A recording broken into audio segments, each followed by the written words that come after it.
Good morning again. Everyone has a story to tell.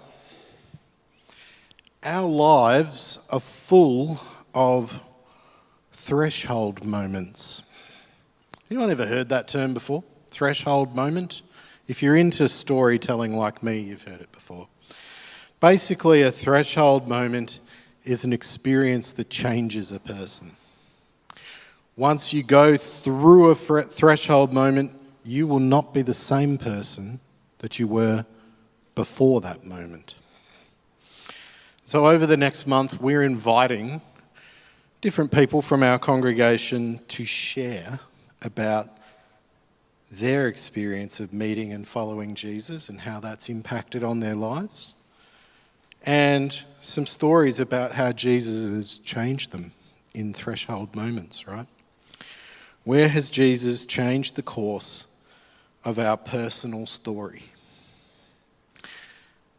Now, I wasn't originally going to do one of these, but it occurred to me that I've never really told my story in any kind of organised way in my time here at Hobart Baptist Church. You've heard little bits here and there, but I thought it might be valuable. So I thought I would tell a couple of stories. Certainly not the whole story, but a couple of stories about how Jesus changed me forever. So I was born in Sydney, and my family moved to Tasmania when I was very young. I don't remember living in Sydney. I have one sibling, my older sister Rachel. And as a child, Rachel was diagnosed with what would today be called a global delay. It's a mild intellectual disability. Rachel is slow. And I knew about my sister's disability from a very early age. It wasn't a big deal, it was normal. She's my sister, right? It was a fact of life. My parents thought it was important that I knew, so I did. My family didn't have a lot of money. We lived in a housing department house in Gagebrook till I was 9, and then we moved to the very upmarket suburb of Glenorchy. I was raised in a deeply religious family. We belonged to a highly conservative Christian Brethren church. It's interesting, I've been thinking about this. I don't actually remember the moment in my life where I decided that God was real. I was raised in such a way that God was always a fact. God always was a thing in my life. I accepted Jesus Christ as my personal saviour when I was about 10. On a kids camp at Blue Lagoon. Has anyone ever been to Blue Lagoon? Yeah, I see a few hands. Sitting in a canoe out in the water. But if I'm honest, I didn't really understand what that really meant at the time. I can't say that I truly encountered Jesus as a child. The church tradition I grew up in was extremely conservative. Only men were allowed to teach. In a Sunday service, women weren't even allowed to speak. And that church is still like that. Clapping or waving your arms or raising your arm, that'd get you in trouble, and it'd get you talked to by one of the elders after the service. And, of course, only our church was actually a real church. That's what I was taught. And to be clear, this church community was made up of very faithful and committed people. But even as a kid, I was very aware that it was a very narrow community. It was highly judgmental. And I didn't see much joy, and I certainly didn't see much grace. But I read my Bible a lot, even as a little kid, particularly the 4 Gospels. And this was, in some ways, part of my problem, because I couldn't reconcile the Jesus that I read about with the church I was experiencing. They didn't match up. So when I was about 13, 14, my mum stopped attending church because she didn't like it. And I decided I'd stop too, because I didn't like it. Like I said, I found the Jesus I read about to be compelling, but I'd never experienced him in my life, and certainly not in a church. It's something I've always tried to remember. One of the biggest barriers to following Jesus is the way Christians behave. Have you ever thought about that? Because it's true. One of the biggest barriers to people following Jesus is the behaviour of the people who do. I was a young person. I was interested and receptive, but I fell away from the organised church because I couldn't see Jesus in it. And I know that I'm not the only one who's had that experience. I became an angry young man who questioned everything. One of the problems with being raised in a faith is that for me, yes, God was as much a part of reality as the sky or the ocean, but it wasn't my own internalised faith. It didn't belong to me. And as I made mistakes and as I had things not go my way and I had disappointments as a young adult, the faith I'd been raised in began to have a bitter edge to it. My life isn't going well. I don't much like the world that I'm in. And there's a creator God. He created me. I didn't ask to be created. And I don't really like myself very much. He's responsible for this whole world because he made it. And I don't actually like the world very much. I grew up, of course, in the 80s and early 90s. And if you think back to that time, the Cold War was still a thing. And even as a little kid, I was really interested in the world around me. I knew all about what was going on in the world, and it scared me. I was aware of deep racism. The reason I was aware of it is because I saw it every day at school. And it made me mad. Even as a kid, it made me mad. I was aware of discrimination because I used to closely observe the way people treated my sister.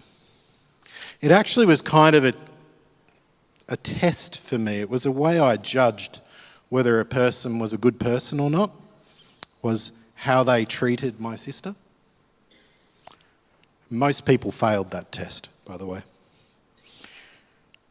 I think about the world back in that time. There were all these things going on. AIDS was the big scare about AIDS. Do you remember the Grim Reaper ads that were on TV? Terrifying. There was famine, global warming. We were just learning sort of about that. There were wars. I grew up in Gagebrook. I was very aware of social inequality. I was very aware, even as a kid, that our society didn't seem to value or care about certain groups of people, because I was in one of those groups. I was very aware of it. And I knew that God made the world. And God's all powerful, right? And the world's like this. And I decided that I didn't like this God very much. I can actually remember a moment when I was about 18 when I had a conversation with God. And it went kind of like this. I know you're there, and I know you made everything. So it's all your fault.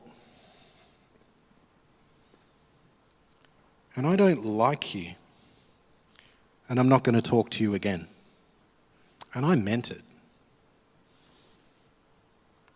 So what changed? I was in my early 20s, and my son Isaac was about 4, and his mother rang me up to tell me she'd enrolled him in a Catholic school. We talked about that for a bit, and we both agreed it would be a good thing for him to learn a bit about church and the Bible so that he understood all the religious teaching that happened in the school. So I decided to go back to my dad's church, same church that I went to as a kid, and I took Isaac along with me to take him to Sunday school. I still didn't find Jesus at that church, but I did meet a group of younger people who were part of a Bible study.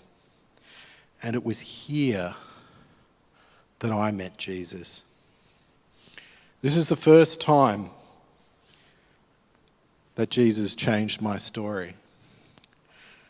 We were a small group, there were maybe 12 of us to begin with, and we were kind of our own little community. We came from different churches in the south of Tasmania. We got together every week. There were a couple of people who drove quite a long way to come to that Bible study. We lived in each other's pockets. We slept on each other's couches. We shared our lives with each other. We grappled with our faith together. We asked questions together. And we looked for the answers together. And we served Jesus together. We were a group made up of very different people, but we were knitted together by something bigger than ourselves. The couple of years I spent as part of this little group of young Christians changed me forever. Of course, I met Kylie at that group as well, which was pretty good. And we fell in love. I felt my world, which had felt like a cold and dark world, I felt it become warm and bright and alive. So often when we have an encounter with Jesus, it happens when we're in community with other believers. So like I said, this is the first way Jesus changed my story, by showing me the value of sharing life with others. I believe it's a necessary ingredient for encountering Jesus. I don't think we can do it solo. Well, that's been my experience anyway. That's why I'm so annoying about community and doing things together. Kylie and I struggled with our faith in a lot of ways as a young married couple, and things got pretty hard in our journey as special needs parents. We found that the church we were attending couldn't accommodate difference. Our family wasn't supported. We weren't part of the community because we were different and we were difficult. So we were kind of just left over there. We were always on the outside. And so we left that community. And perhaps evidence of the fact that we were on the outside, no one ever followed us up to see where we'd gone. Which sort of confirmed us in our decision.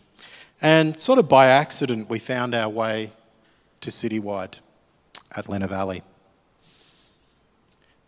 And again, I encountered Jesus in that same way through community, but in an even more powerful way at Citywide. When we arrived there, we found a community that was eager to accept our family. I've often described it as aggressively friendly. The people there, they just were so thrilled that a young family had turned up.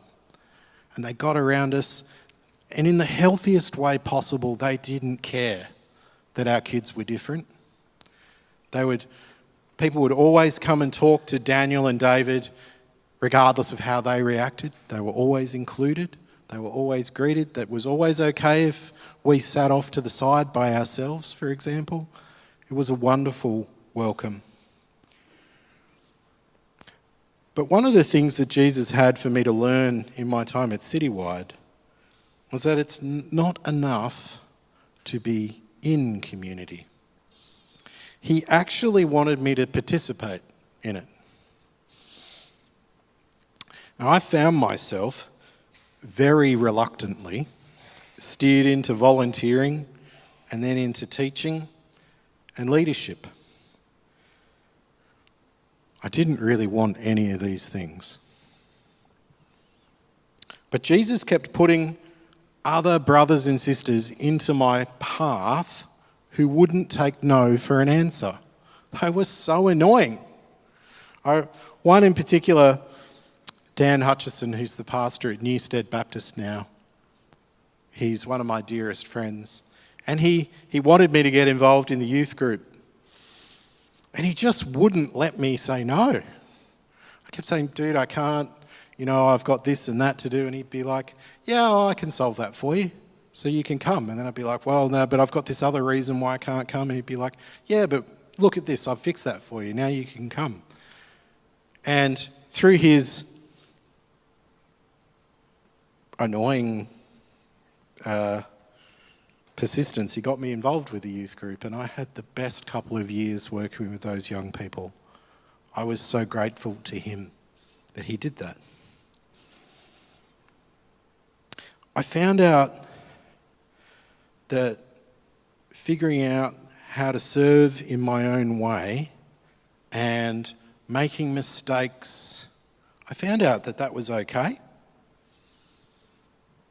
because I was part of a community of people who loved me.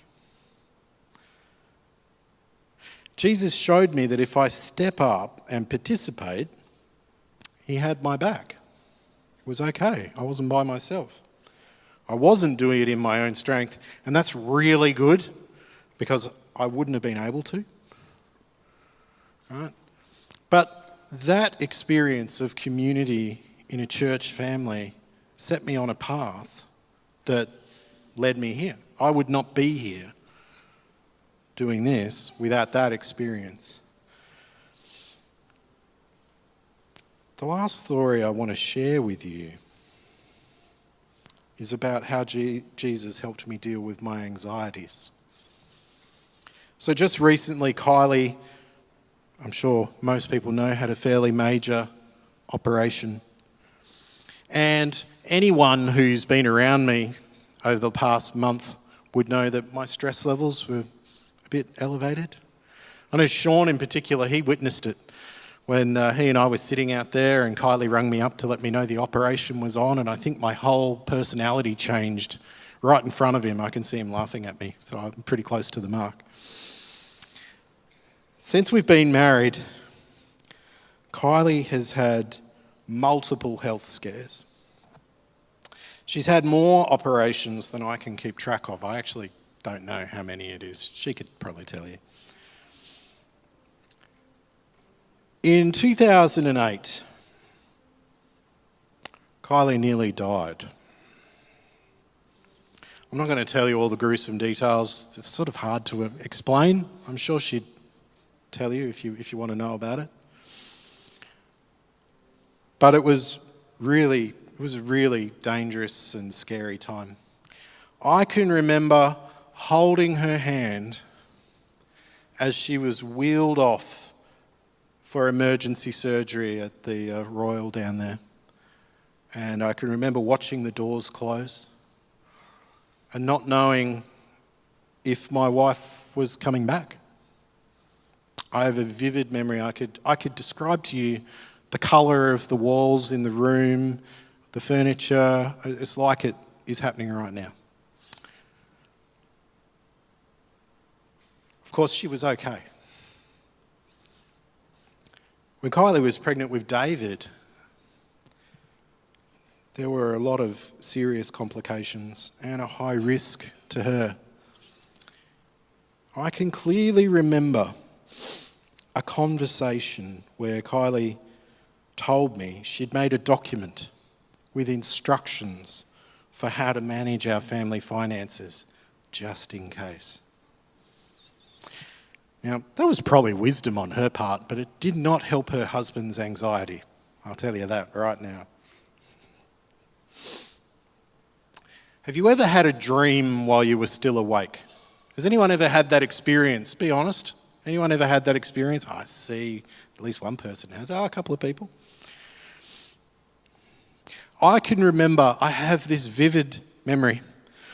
I was coming home from work, got off the bus, was walking home from the bus stop, and I had a waking dream. And it was like I could see this thing right in front of me. I could see myself sitting in a chair, holding a baby. I could see Daniel. I could see Isaac. But there was no Kylie in this picture. She wasn't there.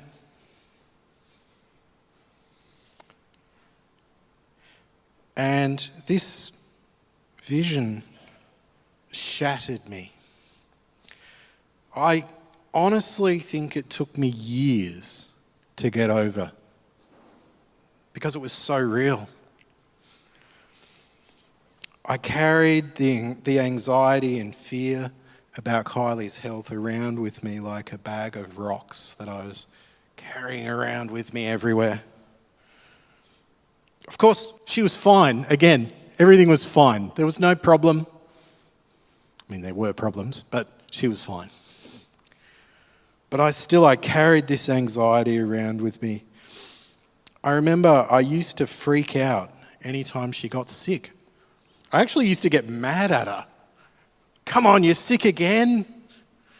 I used to get so stressed. It was not good.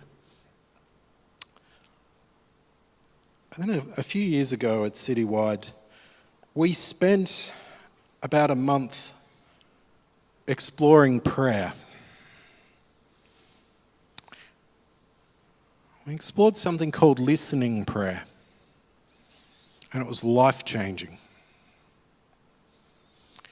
The whole idea is that prayer is actually two-way. Have you ever thought about that? That prayer is a conversation? We actually should be spending just as much time listening in prayer as we do talking. You ever thought about that? I had never thought about that. It was news to me. We did this whole thing where we learned about different ways of praying, different spiritual practices around prayer, and thinking about prayer in a different way. We're actually going to be talking about this stuff here in February. We're going to be talking about listening prayer, something to put on your calendar to look forward to, because it changed my life and it might change your life too. Anyway, I was trying it out. I was skeptical. I actually thought it was dumb. I'm going to sit here and Jesus is going to talk to me. Yeah, right. Anyway, I was giving it a go. I was doing some listening prayer. I was sitting. I was quiet. I tried to make myself receptive and open. And I stayed like that for a while. I asked Jesus if he had anything he wanted to tell me. And I shut up. And I just sat there for a while. And then all of a sudden, I had that image, that waking dream that I had about Kylie being gone. It popped into my head again, and again I could see it like it was a photo. Right? And then I heard something. I'm sure it was just in my head, because I know for a fact nobody else heard anything. But I'm certain I heard a voice. And what I heard was this: that didn't come from me. That thing you're anxious and upset and worried about, it didn't come from me. I had this overwhelming sense that this powerful fear and anxiety I had about my wife dying, it wasn't actually something I needed to be afraid of. It certainly wasn't something that I needed to carry around with me every day. And it was like that bag of rocks that I'd been carrying around for a few years fell off me. It just fell off. Now, I want to be really clear. I still get stressed out when Kylie's health isn't good, right? I'm her husband. I love her. There'd be something wrong if I didn't. But I don't feel like my world is collapsing anymore because Kylie's health isn't quite right. It's a little bit more normal now, my reaction. I'm actually able to function as a human being now, whereas I'm not sure I was before. It's just a powerful way that Jesus directly intervened into my life. And I'll tell you now, I cannot be the same after that experience as I was before it. It was a threshold moment. I was a different person after that. I could tell you more stories. I have lots of stories, but I'm not going to.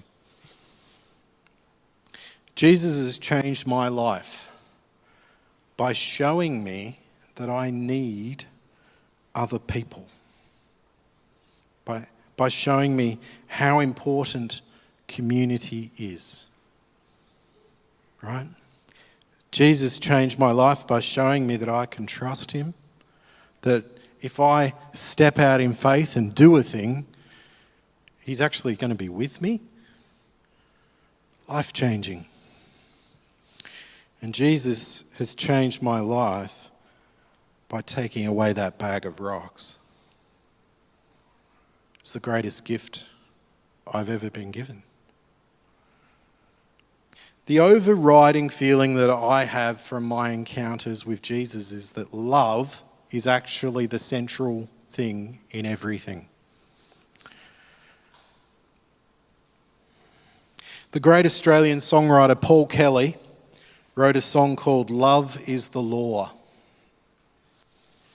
And in the case of God's kingdom, that's true. Love is the law.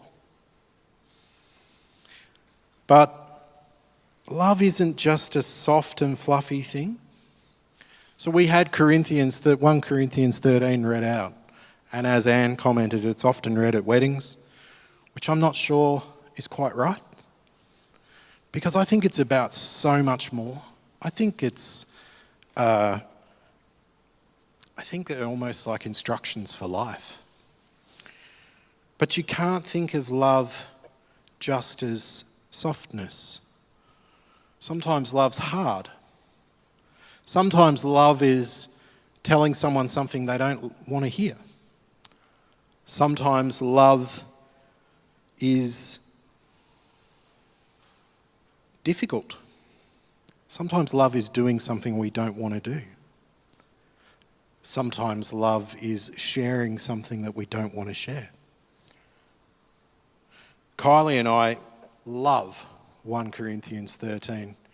If you come to our house, you'll actually see a little plaque right near our front door with 1 Corinthians 13 on it. I often make the joke that they're the rules of the house and the rules of the family. A few years ago, I set out to write my own paraphrase of 1 Corinthians 13. And so I'll leave you with this. If I can speak lots of different languages from all over the world, but I don't love people, it doesn't matter how good a speaker I am. I'm just making noise. And I might have a great understanding of my Bible and have a faith so strong that nothing can stop me. But if I don't love people, I'm not going to accomplish anything. I could be the most generous person in the world, giving away everything I own, even sacrificing my own well-being to show my commitment. But if I'm not loving the people around me, it doesn't do me any good. Love is hard. Love is waiting even when you don't want to wait. Love is showing kindness regardless of the situation. Love is not being jealous of what others have. Love is about being humble and recognizing that the world doesn't revolve around us. It's choosing to hold back your anger and your judgment and choosing to put the needs of others ahead of your own. Love is not okay with inequality, abuse, or any other form of injustice. Instead, love wants what is right, fair, and true. Love will put up with hard things. Love is tough. Love is seeing the best in people. Love is carrying each other. Love doesn't have an end. It runs from east to west and back again. Everything else has a used-by date. What we know, what we talk about, all of that stuff has an end point, but love doesn't. The stuff we know about the world and ourselves and even about God has limits. There's stuff we don't understand about our lives, and we're not equipped to understand it.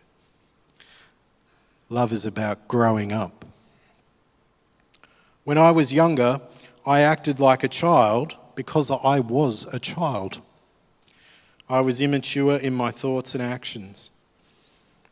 But then I had to grow up and stop acting like a child.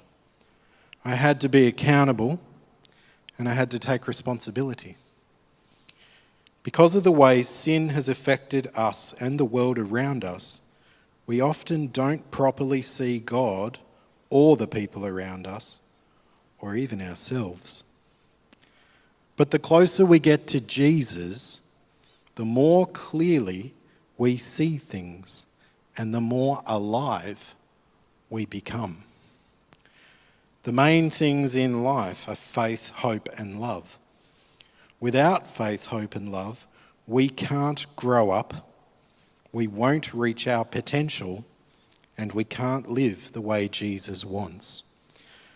But of these three, faith, hope, and love, the biggest and most important is love.